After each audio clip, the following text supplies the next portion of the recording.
በስመ አብ ወወልድ ወመንፈስ ቅዱስ አሐዱ አምላክ አሜን።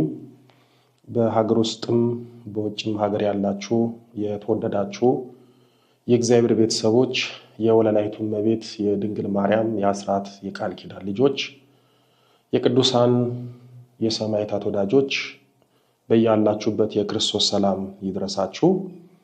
ዛሬ እመቤታችን በረዳችን መጠን እመቤታችን ስለ ጸለየችው ጸሎት ስለ ጸሎተ ማርያምና ስለ ጸሎተ ማርያም አስገራሚና አስደናቂ 21 ጥቅሞች እንማማራለን። እመቤታችን ለቅዱስ ኤፍሬም ለቅዱስ ያሬድ ለአባ ሕርያቆስ እንደገለጠችላቸው ለኛ ሚስጥሩን ትግለጽልን።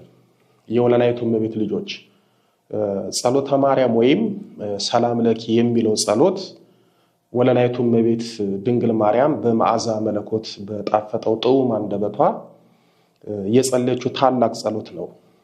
ጸሎተ ማርያም ከእመቤታችን ጸሎቶች ውስጥ ልዩ የሚያደርገው አንደኛ ጸሎተ ማርያምን እመቤታችን በመዓዛ መለኮት በጣፈጠው ጥዑም አንደበቷ የጸለየችው ጸሎት መሆኑ ነው። ሁለተኛ ጸሎቱን እመቤታችን እንደጸለየችው በሉቃስ ወንጌል በምዕራፍ 1 ከቁጥር 46 እስከ ቁጥር 55 ድረስ በመጻፉ ነው። ሶስተኛ ጸሎቱ አጭር ጸሎት ሆኖ ጥልቅና ምጡቅ በመሆኑ ነው።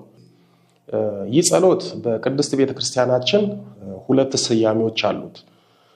አንደኛው ጸሎተ ማርያም ይባላል። ይህም የማርያም ጸሎት ማለት ነው። ጸሎቱ ጸሎተ ማርያም የተባለው እመቤታችን እንደጸለየችው ለማጠየቅና ለማሳወቅ ነው። ሁለተኛው ሰላም ለኪ ይባላል። ጸሎቱ ሰላም ለኪ የሚለውን ስያሜ ያገኘው ከቅዱስ ገብርኤል ብስራት ነው።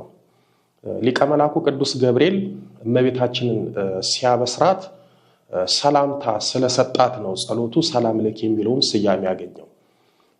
ነገር ግን በግዕዙ ሰላም